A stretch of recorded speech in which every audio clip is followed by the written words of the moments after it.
We want to welcome our friends at all of the campuses of Pennsylvania Avenue United Methodist Church, one church, many locations, and a special shout out to our new friends that are with us for the very first time at the Glen Theater. So let's welcome everybody, shall we? Yay! We are so excited that you're here.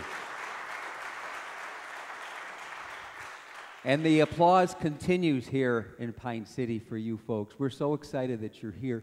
We just had a wonderful tailgate party this afternoon, Saturday afternoon, in Watkins, and we think we had 75 people or thereabouts.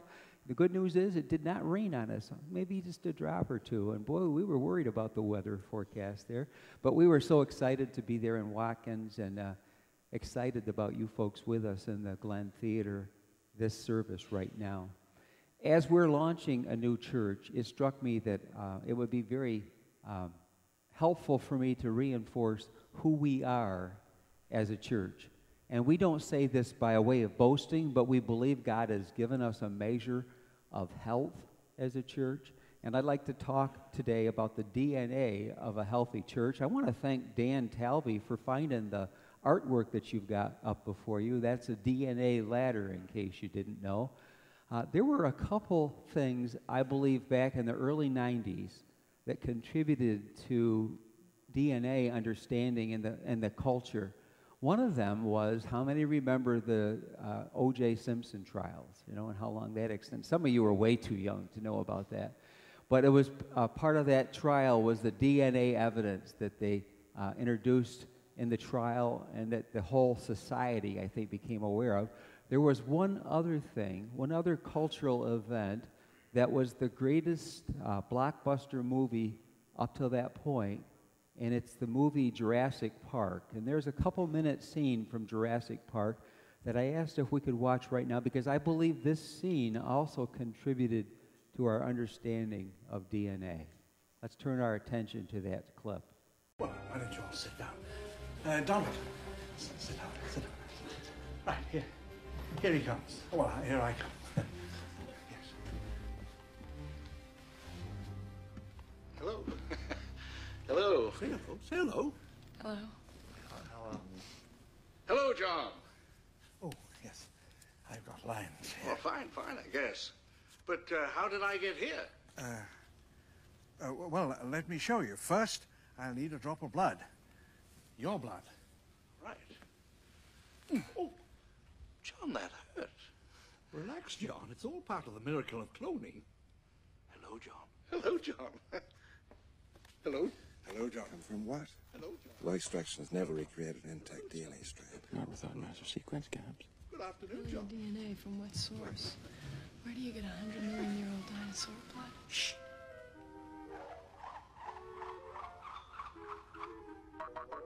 What? What? Oh, Mr. DNA. Where did you come from? From your blood. Just one drop of your blood contains billions of strands of DNA, the building blocks of life. A DNA strand, like me, is a blueprint for building a living thing. And sometimes animals that went extinct millions of years ago, like dinosaurs, left their blueprints behind for us to find. We just had to know where to look. 100 million years ago, there were mosquitoes, just like today. And just like today, they fed on the blood of animals, even dinosaurs. Sometimes, after biting a dinosaur, the mosquito would land on the branch of a tree and get stuck in the sap. After a long time, the tree sap would get hard and become fossilized, just like a dinosaur bone, preserving the mosquito inside. This fossilized tree sap, which we call amber, waited for millions of years with the mosquito inside until Jurassic Park scientists came along. Using sophisticated techniques, they extract the preserved blood from the mosquito and, bingo, dino DNA. How many remember that film? Quite a few of you, okay. I think that my friends on the worship planning team or the folks that I talk with suggested this because they had the idea that I could put my finger up to the screen and give blood. But my friends, sorry to disappoint you, I didn't lose any blood at all through that process. DNA became popular about 25-ish years ago, well known in the society. I think I learned about DNA in some biology class back in about 9th grade, and I had to look this up, but DNA stands for deoxyribonucleic acid, in case you didn't know that. I really don't know that either. I don't know what I'm talking about. But there's that concept that DNA is the molecular structure that's unique to a given organism that amounts to the genetic instructions of the organism. Our growth, our development, the way we function, the way our organism reproduces is all a product of our DNA. Now, when we talk about a healthy church DNA, we talk about passing on that health to another location. In our case of our Pennsylvania Avenue United Methodist Church, we're hoping that with our new campuses, we can take whatever is good and healthy and pass that along. But that's a pretty limited concept because we're not perfect. No church is perfect. In fact, this last week at Lifetree at both the mall and at Watkins, Lifetree Monday and Thursday, we had the topic was hurt by church. And there's examples of churches that have hurt people, often without not doing it on purpose. Sometimes it's pretty sad stories. So we don't want to just limit ourselves to taking the DNA from PAUMC. We want to go back a lot further than that. And to get the most authentic DNA we can, I'd like to go back to chapter 2 of the book of Acts, verses 42 through 47. Would you look at that with me? And we're going to, I'm going to read it for you, and then we're going to focus on one verse that I'll have you read with me. All the believers devoted themselves to the apostles' teaching and to fellowship and to sharing in meals, including the Lord's Supper, and to prayer. A deep sense of awe came over them all, and the apostles performed many miraculous signs and wonders, and all the believers met together in one place and shared everything they had. They sold their property and possessions and shared the money with those in need. They worshiped together at the temple each day. They met in homes for the Lord's Supper. They shared their meals with great joy and generosity, all the while praising God and enjoying the goodwill of all the people. And each day the Lord added to their fellowship those who were being saved. That's a powerful description of a healthy church, isn't it? You sense the passion that the people had for their newfound faith. These are new Christians, basically. They are disciples of Jesus Christ that have been empowered by the Holy Spirit. They're the church the way God meant the church to be. So God, if you're going to give us healthy DNA, we need to look back at this passage for the passion and the intensity that we can pick up, I believe, from reading about that first church in the first century. Now, the key verse that I would lift up to you today, this verse is worthy of careful reflection and maybe memorizing, is Acts 2:42. Would you read that with me? All the believers devoted themselves to the apostles' teaching and to fellowship and to sharing in meals, including the Lord's Supper, and to prayer. So that's from Acts 2:42. I would lift up in this passage three markers, three things that a healthy church consists of, that church is marked by. First of all, and I decided to give the Watkins folks a break this first week. You don't have to write anything in. You don't have to fill any blanks in. I already got them filled in for you. But the first thing I'd like you to notice is their continual devotion to the Lord. At our Pennsylvania Avenue Church, we have a very simple vision statement. For some of you, this will be new. For others, you could probably say it with me. It's very few words. It says, love God, love people, serve the world.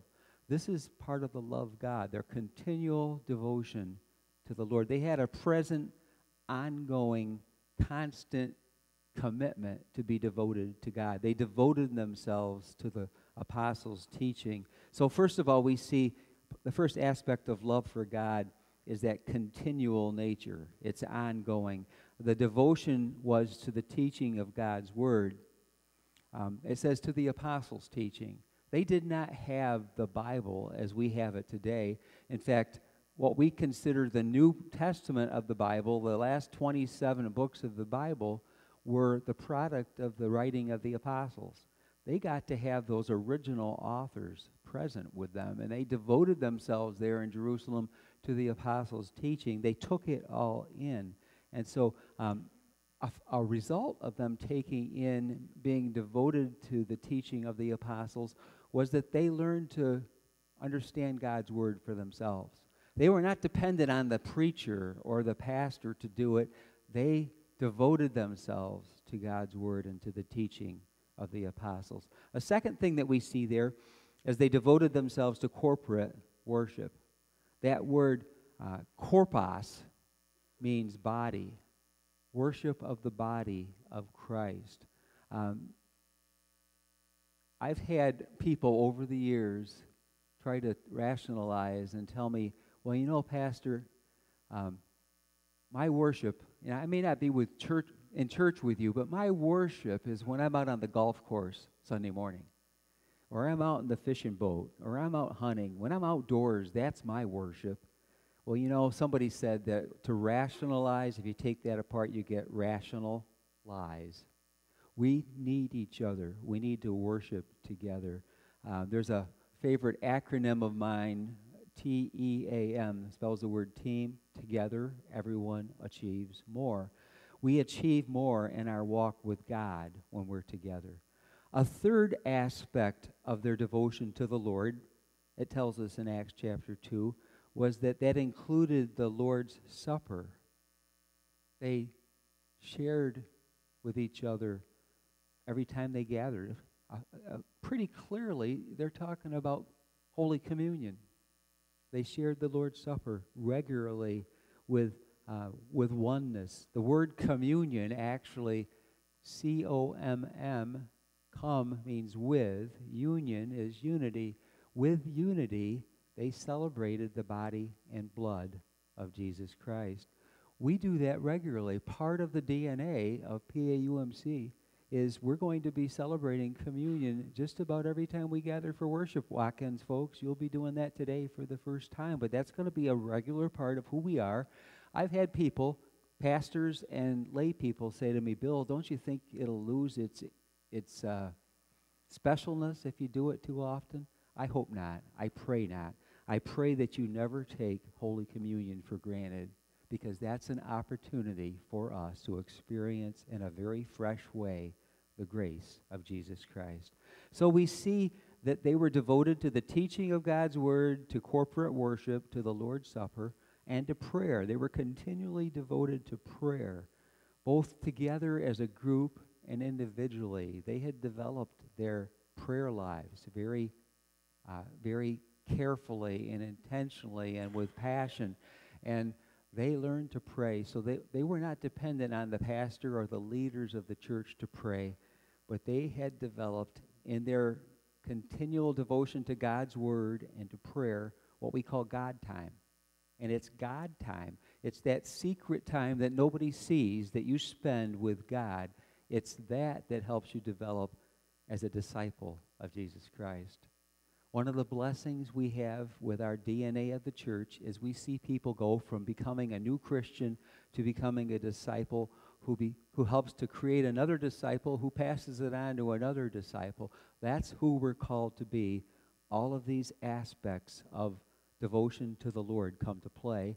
And then they mention, the author mentions there's a constant praise and joy that permeated who that early church was. It says, with great joy and generosity. And so that's the first thing we see is the love God part of Acts chapter 2. And now we look for love people. So the DNA of a healthy church is first continual devotion to the Lord, love God, and then it involves continual devotion to the Lord's people. Sometimes we call that fellowship. In our vision statement, love God, love people. That's who we're called to be. So to be part of that fellowship of the Lord's people, we need to be truly saved. But you know, sometimes saved is used in kind of a negative way, that, that's the ultimate goal, is to be saved, to know that one day you're going to go to heaven to be with Jesus. To be saved means to be in a continuous process, to be being saved, if you will. John Wesley, the founder of Methodism, talked about going on to perfection. We're not content, we're not complacent, we're not satisfied with where we are now, but our desire is to be being saved. A favorite two verses of mine in Philippians chapter 2, verses 12 and 13, Paul says, "Work out your salvation with fear and trembling, for it is God who is at work in you, both to will and to work for his good pleasure." So God is at work in you, you work it out. God works in, we work out. Say that with me. God works in, we work out. That's who we're called to be as we are being saved from this point until we go be with Jesus someday. We're growing and we're becoming who he wants us to be. Besides that, we need to be together. I already mentioned the importance of being together as the body, to be physically present. And I would just say that, social media can be useful, and you can watch lots of TV preachers and famous people online these days, or on TV or anything like that. But that does not make up for the value of being present with one another. We really need that aspect of being together. It says in verse 44, all the believers met together in one place. You need to just show up. Show up at one of our campuses and take seriously what God would say to you. Don't blow it off and say, well, I'll just, nowadays we can do this. We could go on the website of PAUMConline.org. I encourage you to do that. If you miss one time, you can watch the sermon there, but it's more important for you to show up. Get your body there to church. We need to have you. Look at your neighbor, would you, and say that to them. Get your body to church. Will you? I knew you'd have fun with that. Okay. So we're called to share together. That's the next thing. We must share together in the things of God. We share radical hospitality. That's a mark of who we are as a church. We practiced that in Pine City. And then 4 years ago, about 20 people or so took it on the road to Fresh Start Mall campus. And now today, we've had some people take what I hope you perceive, Watkins, Glen, to be radical hospitality, that we greet you and love you and make you feel very much a part of our family as we reach out to you with great joy and sincerity. That needs to be a mark of our faith community. Notice they ate together. Some people say it's limited to the Methodists that like to eat, but I probably think it's all Christians, but we enjoy eating together. We enjoyed eating together at the tailgate party in Watkins this Saturday. We had chili, and we had hot dogs with great meat sauce, and we had ice cream, and oh man, it was just a great time of fellowship. And like I said, around 75 people were there on a very dismal, dark day. Thank you, God, that it didn't rain on us there in Watkins. It's rained all around, but it didn't rain on our party, and we're thankful for that. Now, as I talk about sharing together and being together, would you take out your Let's Connect cards, folks, at all the campuses? And I happen to have a purple card. This is the color for Watkins Glen. And you'll see on the back, under Opportunities for Service and Fellowship, a couple boxes. I plan to participate in a growth group this fall, beginning the week of October 9th. That's a week from now, folks. We are going to be, part of our DNA is every fall we have about a 6-week opportunity where all of the people are involved in studying together. I preach on a common theme. Everybody gets a book, and we share readings from that book on a daily basis. And then we gather together once a week in a growth group. And you're going to be hearing more about that, Watkins folks, very soon. But we would like you to be part of a growth group this fall. And I know there's not much time to get you on board, but we hope that you'll be able to do that. We're going to have a few groups in Watkins and lots of groups related to the mall in Pine City as well. I had Brandy order a couple hundred books. I hope we run out. We have to get more. Then there's another category there. I would like information about helping to host a growth group this fall. We need some host families in all of our campuses. So if you're willing to do that, we'd love to hear that. from you. Also, while you're looking at the back of the card, notice that our men's monthly momentum breakfast is this next Saturday, October 8th, 8:30 at Fresh Start Corner at the mall. If you haven't been there, that's our storefront that we have at Arnot Mall. It's between Ruby Tuesday and the Bonton. We'd love to have you Watkins guys come be part of that as well. So that was my little commercial. Now the fourth aspect of their continual devotion to the Lord's people is, we must share together in material things. Verse 45, they sold their property and their possessions, and they shared the money with those in need. Now you see what happened is, there were thousands of people in Jerusalem for the Pentecost festival. The Pentecost festival lasted from one Sabbath to the next Sabbath, basically a week. Well, God's power fell on those new Christians, and many of them extended their stay way beyond the week. And so they moved in with the folks, their brothers and sisters in Christ that lived in Jerusalem, and they could have been there for weeks or months. We don't know exactly how long, but imagine you take somebody in to be with you for a couple days, and you realize, 2 months later they're still here. That put quite a pinch on the people. And so we see examples of them selling their property and their possessions, sharing with those in need. Some people had more, some people have less. As Christians, we rise to the occasion and we make sure nobody goes wanting or lacking. So that's a mark of the fellowship too. Love for people is extravagant generosity. Basically, you put your money where you say your faith is, and there's times that you're called to do that. Now, I asked this first weekend in Watkins, I asked Mary to not push the offering very much at all. We're not talking about your giving. We give you this as our gift. If you decide to make Pennsylvania Avenue United Methodist Church your church home, then you're going to be called, as I said, to put your money where your faith is, where your mouth is, and to be involved in supporting it.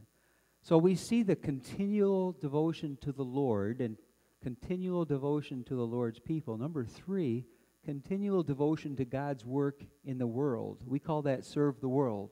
Say it with me. Love God, love people, serve the world. And it says there that as they served the world, each day the Lord added to their fellowship those who were being saved, because they were outward focused. They weren't just us four and no more. Let's just limit it to what we have now. But it's outward outreach, wanting to share with others. A big part of our reason for developing a new campus in Watkins, Glen, is our desire to share God's love with our friends there. And we believe that God already has been honoring that and helping that to come to fruition. The truth is that a healthy church is a reproducing church. We're not content. We're not complacent. We're not satisfied with where we are right now.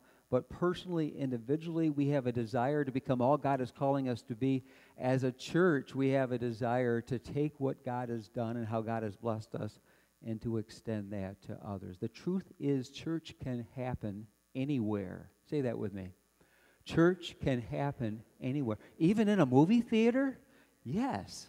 God would call us everywhere and anywhere to reach out in the name of Jesus Christ. Linda and I have kind of moved into the Watkins Glen house this last week. The first couple of days was a little primitive. I'd wake up in the morning, I need a shower.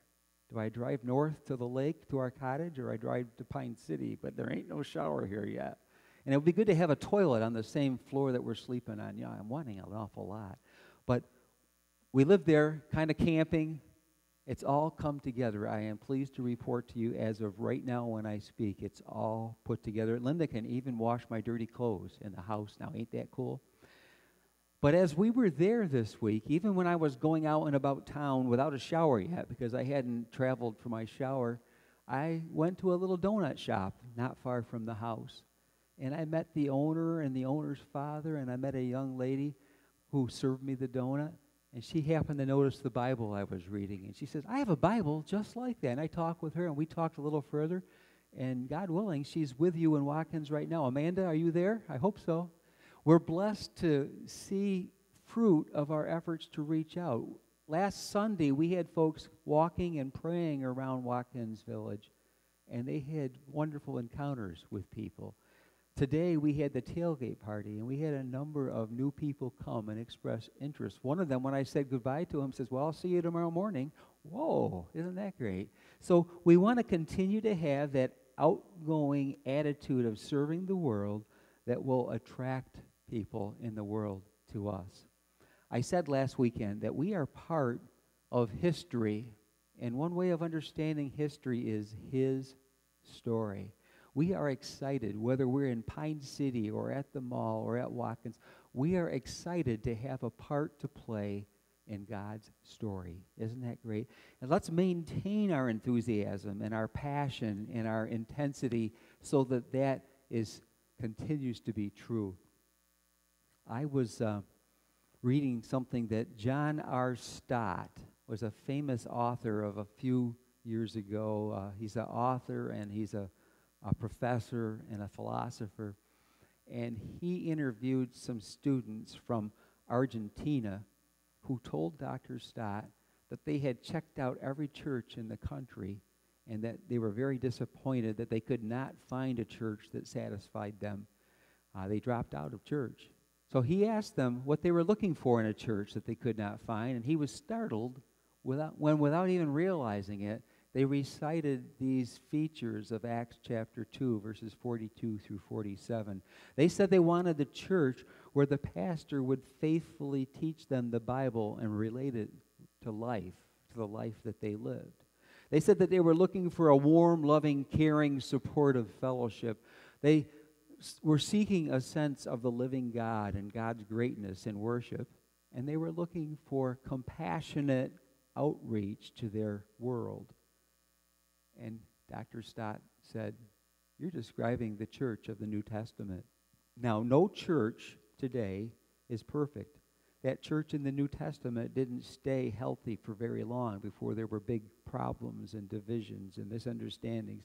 No church is perfect. No church is going to come close this side of heaven to what we read about in this passage in Acts chapter 2.